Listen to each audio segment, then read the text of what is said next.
Express itu cuma 1,2 juta. Exotica cuma 1,4 juta. Bukannya Exotica harusnya 5 jutaan ya bekasnya? Bentar. Anjir, Xperia One cuma 2,3 juta. Bohong gak tuh? Di Amazon aja masih $580. Terus gimana bisa kok HP kayak gini murah banget? Kayaknya cuan banyak deh kalau beli HP kayak gini. Emang cuan kok, cuan banget. Sampai kalian masukin SIM card terus munculnya gini. Kenapa nih? Dan kok bisa HP yang notabene mewah ini semuanya harganya di bawah 3 jutaan? Pasti udah sering dengar dengan sebutan Sony Docomo mulus, HP Aquos Docomo, Xperia XZ3 AU bukan Docomo, atau bahkan udah pernah di situasi kayak gini.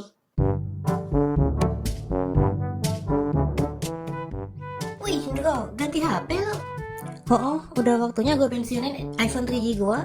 Jadi sekalian aja ganti iPhone 8. Lah, ganti iPhone lagi. Dibilang juga mending beli nih Redmi Note, lebih cuan, lebih cepat juga. Amatir lo pada. Nih, kalau mending Xperia Z4. Bekas-bekas Jepang gini udah layarnya Full HD, prosesornya cepet, Androidnya gak dibajak sama iklan aplikasi Cina lagi. Lah, bukannya kemarin lo juga beli iPhone? Gue jual biar Kokomi pulang. Dasar budak game gacha. Oh iya, Amel belum login Blur Chef. Nah, waktu di intro tadi kan judul produk HP-nya ada yang Amel Blur tuh. Nah, saatnya buka tirai nih. Apa sih yang Amel Blur? Dan yep, semuanya ada tulisan Docomo, AU, atau Softbank. Jadi itu semua apaan sih? Dan kenapa itu jadi pertanda kalau semua itu adalah HP limbah Jepang? Apa Amel bakal tanya pertanyaan ketiga? Dan kenapa disebut limbah Jepang? Jadi gini, HP yang biasa disebut limbah Jepang itu biasanya HP yang udah bisa dibilang umurnya sekitar 2 tahun dan biasanya dari merek-merek lokal Jepang kayak Sony atau Sharp. Dua itu yang paling sering sih. Tapi kadang ada juga loh iPhone sama Samsung. Kadang Google Pixel juga ada, tapi rada jarang sih. Yang hampir selalu ada itu ya Sony sama Sharp. Nah, friend aside, karena umurnya udah 2 tahun, mereka biasanya itu bisa dibilang dibuang karena operator mereka bakalan gantiin HP-nya ke HP yang baru. Dan itu siklusnya tiap 2 tahun.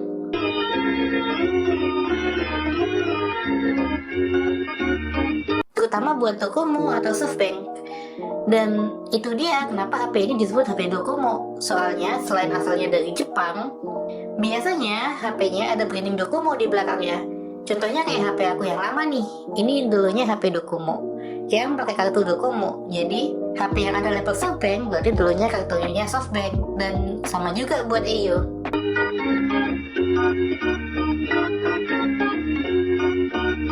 Nah, kan ini HP bekas dari Jepang yang volumenya banyak nih, dengan spek yang bisa dibilang bagus banget, tapi harganya kok bisa semurah itu?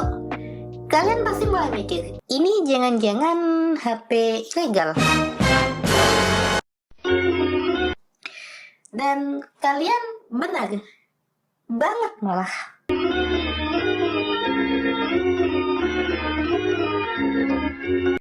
Soalnya HP ini bisa dibilang HP selundupan atau ilegal. Dan karena HP-nya selundupan, berarti HP-nya nggak kedaftar di Indonesia. Yang bikin tulisan ini muncul. Kok bisa? Jawabannya gampang. IMEI.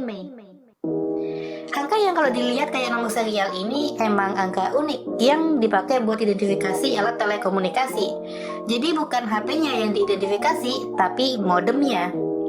Makanya HP yang bisa dual SIM itu IMEI-nya ada 2. Soalnya ya tiap IMEI itu dihitung sebagai 2 device yang berbeda. Satu modem, satu IMEI lah pendeknya. Nah, IMEI ini dulu dipakai buat nge-track kalau ada HP atau laptop yang bisa pakai SIM card atau ada modem internalnya kayak beberapa laptop kelas bisnis.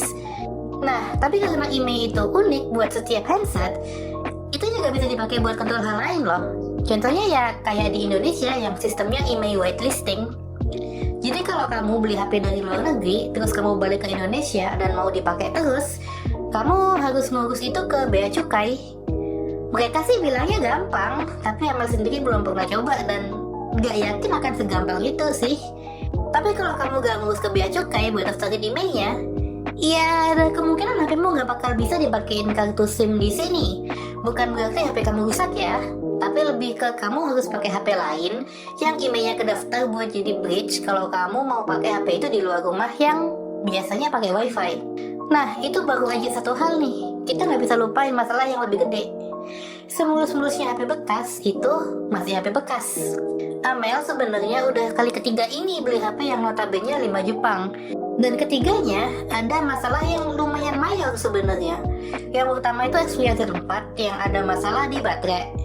Yang kedua Xperia A4 yang ada masalah di layar. Dan yang barusan banget Amel beli dan masih Amel pakai sekarang itu Xperia XZ2 yang masalahnya di email.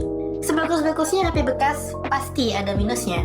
Mending kalau minusnya eksternal kayak ada baret atau gimana gitu. Kalau masalahnya internal kayak baterai sama touchscreen kan ribet. Bisa jadi malah mahal juga, soalnya kan bongkar HP zaman sekarang semuanya itu serba lem.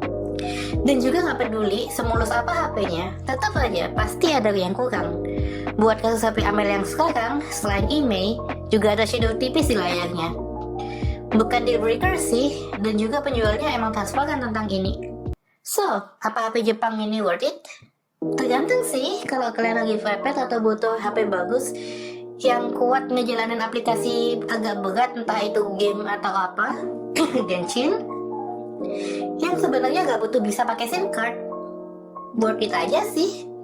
Tapi kalau sebagai HP utama, mungkin mending beli HP Indo aja, HP lokal lah, Candy Bar gitu, yang bisa di-training wifi. Siapa tahu kan daripada dijadiin HP, kalian beli HP Exocomo ini lebih dipakai buat kayak PDA atau buat main game gacha aja gitu. After all, spesifikasinya bagus dengan harga yang murah, apalagi kalau nggak buat game ya kan? Dan itu aja sih dari Amel.